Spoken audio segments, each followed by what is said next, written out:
जय श्री महागम गणपतिये नमः। ఓం నమ శివాయ. ఓం నమో జై శ్రీమాత్రే నమః.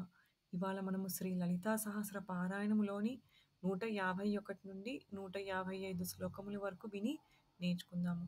Today we will try to hear the slokas number 151 till 155 from Goddess Sri Lalita Sahasra Parayanam and learn them.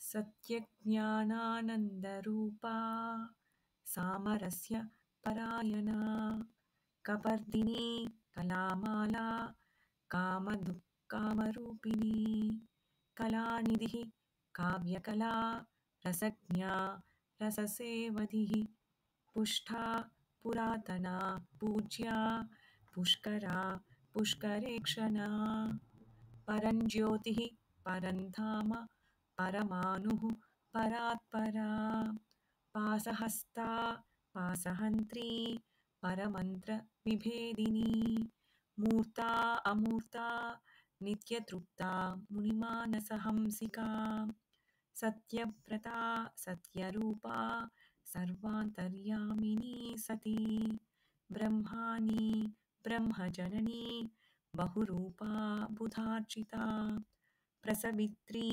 प्रचण्डाज्ञा प्रतिष्ठा प्रकटाकृतिः. ओम जय श्रीमात्रे नमः.